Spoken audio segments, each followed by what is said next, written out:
नाजिज़्म and the rise of Hitler.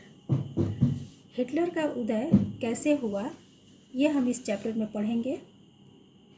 First world war हुआ था 1914 से 1918 के बीच में और सेकेंड वर्ल्ड वॉर हुआ था 1939 से 1945 के बीच में।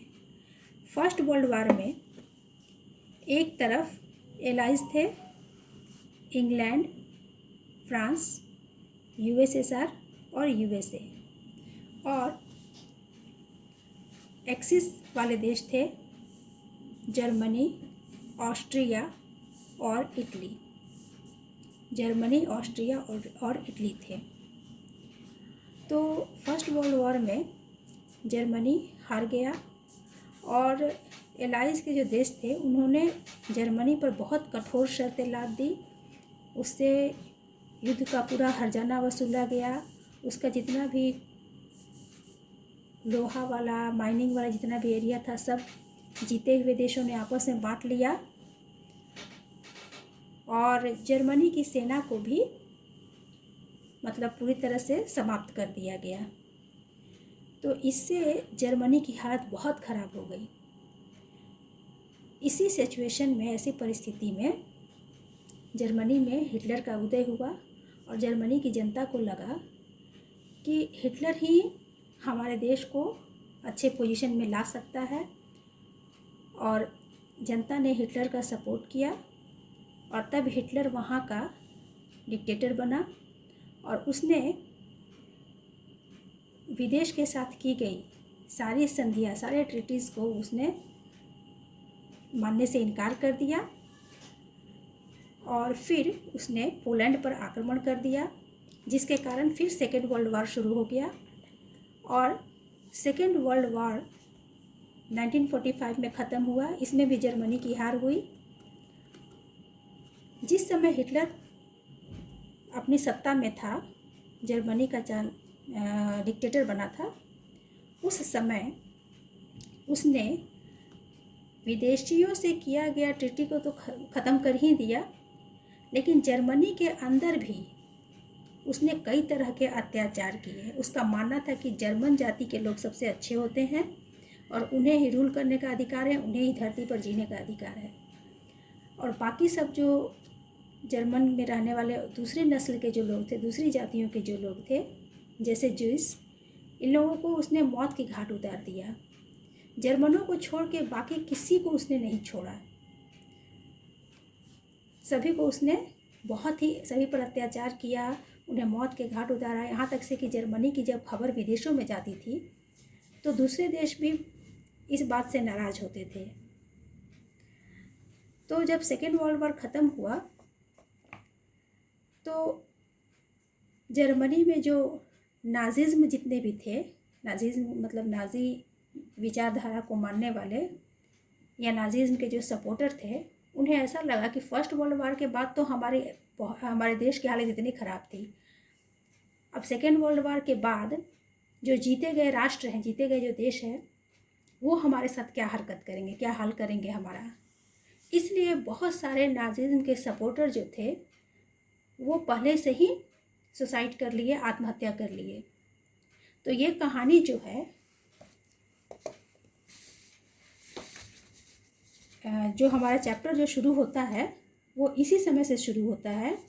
1945 में वसंत ऋतु में हेलमुट नाम का एक 11 साल का जर्मन लड़का था और वो अपने बिस्तर पर लेटा हुआ था। उसे अपने माता पिता की आवाज़ सुनाई दी। जब उसने कान लगाकर सुना तो उसे ये पता चला कि किसी गंभीर मुद्दे पर बहस हो रही है। हेलमुट के पिता एक चिकित्सक थे, फिजिशियन थे, और वे अपनी पत्नी से बात कर रहे थे कि क्या उन्हें पूरे परिवार को ख़त्म कर देना चाहिए या अकेले ही आत्महत्या कर लेनी चाहिए, क्योंकि उन्हें अपना भविष्य सुरक्षित दिखाई नहीं दे रहा था। उन्हें लगता था कि एलाइज जो है हमारे साथ बहुत ही ख़राब बर्ताव करेंगे, जैसा कि हमने अपाहिजों और ज्यूस के साथ जो किया था। और अगले दिन हेलमुट के पिता उसे बगीचे में घूमने लेकर के गए। दोनों खूब खेले, बच्चों के पुराने गीत गाए और फिर बाद में हेलमुट के पिता ने ऑफिस में अपने आप को गोली मार ली। हेलमुट को याद है जब उसके पिता की खून से सनी वर्दी, उनका यूनिफॉर्म घर के ही फायर प्लेस में जला दिया गया था और हेलमुट को इस पर इतना गहरा सदमा लगा था कि अगले 9 साल तक वह अपने घर में खाना भी नहीं खा सका। उसे लगता था कि उसकी माँ भी उसे जहर न दे दे। हेलमुट को शायद समझ में न आया हो, लेकिन सच्चाई ये थी कि उसके पिताजी एक नाजी थे। नाजी मतलब नाजिज्म विचारधारा के समर्थक, हिटलर के समर्थक। एडोल्फ हिटलर के वे कट्टर समर्थक थे। और अभी अभी मैंने आपको बताया कि 1945 में जब सेकेंड वर्ल्ड वॉर ख़त्म हुआ, उस समय जर्मनी में जितने भी हिटलर के समर्थक थे या नाजिज्म विचार को मानने वाले जितने भी लोग थे, सभी को लगता था कि अब हमें बहुत कठोर सज़ा दी जाएगी। तो हेलमुट के पिता को भी यही लगा था।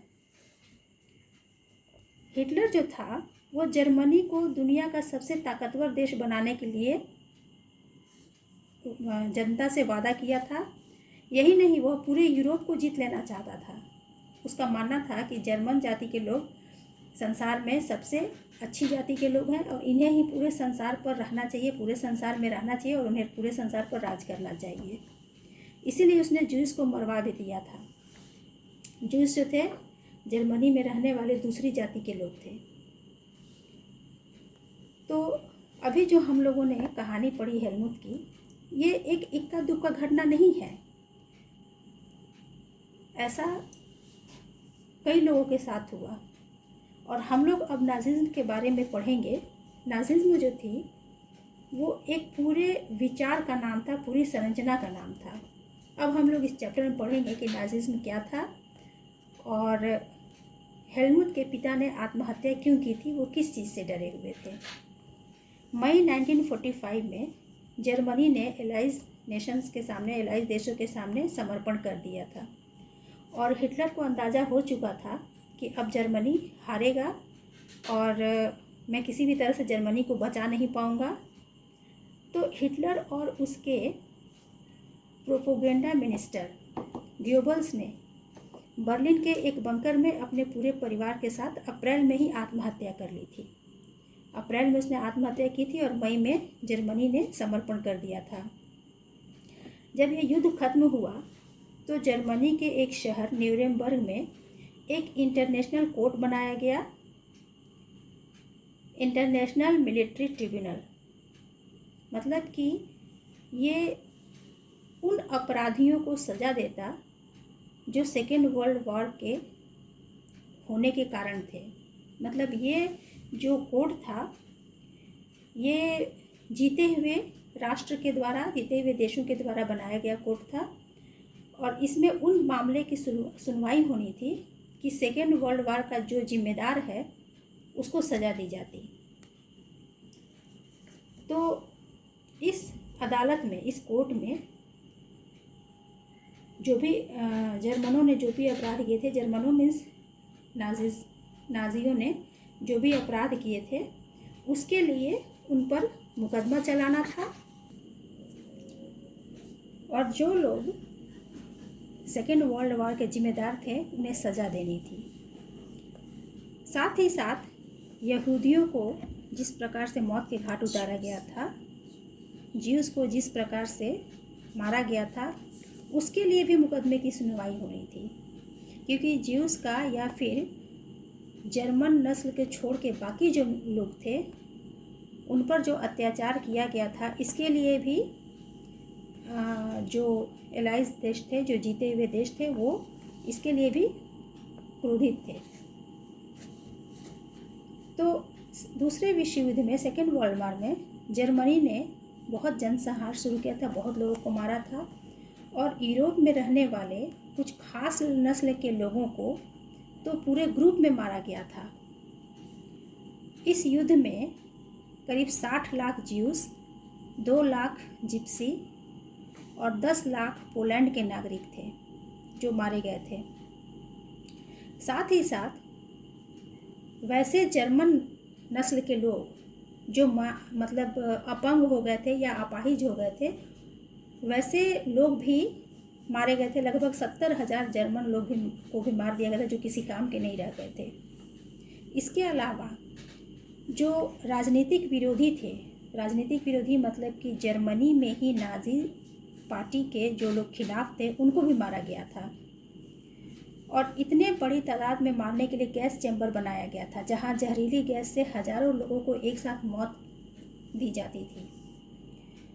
लेकिन जब ये न्यूरेमबर्ग का जो कोर्ट में जब मुकदमा चला तो केवल 11 नाजियों को ही मौत की सज़ा दी गई और बहुतों को तो सिर्फ उम्र कैद की सज़ा सुनाई गई। ये जो सज़ा जो दी गई थी वह उनके अत्याचारों के अनुसार बहुत छोटी सज़ा थी। यह छोटी सज़ा इसलिए दी गई थी कि असल में जो जीते हुए राष्ट्र थे, जीते हुए देश थे, एलाइज जो देश थे, इस बार हारे हुए जर्मनी के साथ वैसा कठोर व्यवहार नहीं करना चाहते थे जैसा कि फर्स्ट वर्ल्ड वार के बाद उन्होंने किया था। तो अब हम लोग आगे पढ़ेंगे कि आखिर फर्स्ट वर्ल्ड वार में क्या हुआ था और जर्मनी के साथ कैसा व्यवहार किया गया था, उसका क्या परिणाम निकला, जिसकी वजह से सेकेंड वर्ल्ड वार के बाद जर्मनी के साथ बहुत ही कठोर व्यवहार नहीं किया गया, विनम्रता का व्यवहार किया गया। बर्थ ऑफ वाइमर रिपब्लिक, मतलब वाइमर रिपब्लिक कैसे बना। वाइमर रिपब्लिक मतलब पार्लियामेंट वाला रिपब्लिक, डेमोक्रेसी, क्योंकि हम लोग को पता है कि फर्स्ट वर्ल्ड वार से पहले जर्मनी में मोनार्ची था। मोनार्ची मतलब राजतंत्र, राजा का शासन चलता था। और उस समय 20वीं शताब्दी के शुरुआत में जर्मनी जो था एक बहुत ही ताकतवर देश था और उसने ऑस्ट्रिया के साथ मिलकर के एलाइज जो देश थे, इंग्लैंड, फ्रांस और यूएसएसआर के खिलाफ फर्स्ट वर्ल्ड वार लड़ा था। जर्मनी और ऑस्ट्रिया एक साथ थे, बाद में उसमें इटली भी शामिल हो गया था, लेकिन फिर बाद में वो हट भी गया था। वर्ल्ड के जितने भी बड़े बड़े देश थे सभी इस युद्ध में शामिल हो गए थे क्योंकि उन्हें लगता था कि उन्हें जल्दी ही जीत मिल जाएगी, जल्दी ही वे जीत जाएंगे और कुछ ना कुछ सभी को फ़ायदे की उम्मीद थी।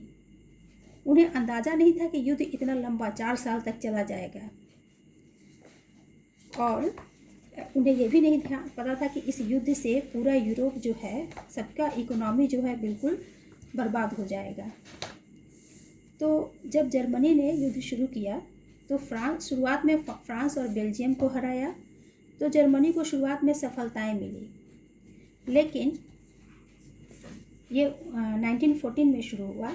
1917 में इसमें यूएसए भी शामिल हो गया, वह एलाइज के साथ शामिल हो गया, तो एलाइज की ताकत काफ़ी बढ़ गई और नवंबर 1918 में जर्मनी, ऑस्ट्रिया दोनों ही देश हार गए और जर्मनी को तो पूरी तरह से सरेंडर करना पड़ा। ये फर्स्ट वर्ल्ड वार की बात है। फर्स्ट वर्ल्ड वार और सेकेंड वर्ल्ड वार में हमेशा बच्चे कंफ्यूज करते हैं। ध्यान रखेंगे कि फर्स्ट वर्ल्ड वार में एक तरफ एलाइज थे, इंग्लैंड, फ्रांस, यूएसएसआर और यूएसए बाद में शामिल हुआ था, 1917 में शामिल हुआ था, युद्ध शुरू होने के 3 साल बाद। और दूसरी तरफ एक्सिस देश थे, एक्सिस थे जर्मनी, ऑस्ट्रिया और इटली। तो इटली जो है वो बाद में एक्सिस से हट करके एलाइज की तरफ चला गया था। तो फर्स्ट वर्ल्ड वार के बाद जर्मनी की क्या हालत हुई ये हम लोग देखेंगे। इम्पीरियल जर्मनी, इम्पीरियल का मतलब होता है जो अपने देश के अलावा दूसरे देशों में, मतलब दूसरे देशों पर अधिकार करके, जो कमज़ोर देश हैं उन पर अधिकार करके वहाँ के रिसोर्स को अपने देश में ले आना और वहाँ से पूरी तरह से सारा जो संपत्ति है उसको अपने देश में लाना, ये है इम्पीरियलिज्म का मतलब। तो उस समय का ऐसा सिचुएशन था कि जितने भी देश थे सब चाहते थे कि हम लोग विश्व के सभी देशों में कहीं ना कहीं जा कर के अपना कब्ज़ा करें, जैसे कि इंग्लैंड ने इंडिया पर कब्ज़ा किया था, अफ्रीका में किया था कब्ज़ा। तो लगभग सारे शक्तिशाली देश इस तरह की नीति पर चल रहे थे। तो फर्स्ट वर्ल्ड वार के बाद जर्मनी का जो सम्राट था, जो राजा था, उसने अपना पद त्याग कर दिया, मतलब अब वहाँ सम्राट वहाँ से हट गया। और जब सम्राट ने, वहाँ का जो राजा जो था, उसने अपना इस्तीफ़ा दे दिया, तो वहाँ का जो पार्लियामेंट वाली जो पार्टियाँ थी, जो डेमोक्रेसी को ज़्यादा वैल्यू देती थी, उनको एक मौका मिला कि वो जर्मनी में डेमोक्रेसी ला सकें। तो इसी सिलसिले में वाइमर रिपब्लिक की एक बैठक बुलाई गई। वाइमर एक शहर का नाम है, जिसमें नेशनल असेंबली की एक बैठक बुलाई गई और फिर एक डेमोक्रेटिक कॉन्स्टिट्यूशन बनाया गया। और जर्मनी में जो पार्लियामेंट थी उसको राइक्सटैग कहा जाता था। तो जर्मनी को मतलब एक तरह से लोकतंत्र घोषित कर दिया गया, वहाँ डेमोक्रेटिक कॉन्स्टिट्यूशन चलने लगा और सभी लोगों को वोटिंग का अधिकार मिला। मतलब कि डेमोक्रेसी में यही होता है ना कि सारी जनता के सब, जितनी भी जनता है सभी वोट देगी और उसमें से जिसको सबसे अधिक वोट मिलेगा वो अपनी सरकार बनाएगा। तो इस तरह से जर्मनी में डेमोक्रेटिक गवर्नमेंट बनाने का शुरुआत हुआ। राजा वहाँ से हट गया। लेकिन ये जो रिपब्लिक बनाया गया था जर्मनी में, जो रिपब्लिक सरकार जो बनी थी, रिपब्लिक सरकार मतलब कि वोटिंग के द्वारा चुना गया नेता और उसी के अंदर में संविधान के द्वारा, कॉन्स्टिट्यूशन के द्वारा पूरा शासन किया जाता। लेकिन ये जो नया रिपब्लिक था वो जर्मनी के लोगों को ही पसंद नहीं आ रहा था। इसका वजह यह था कि फर्स्ट वर्ल्ड वार में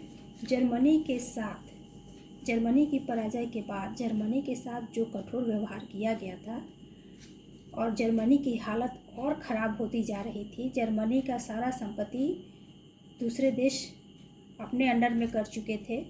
वहाँ का कोयला का माइंस, लोहा का माइंस और जो भी मतलब इंडस्ट्रियल एरिया था वो सब दूसरे देशों ने अपने कब्जे में कर लिया था।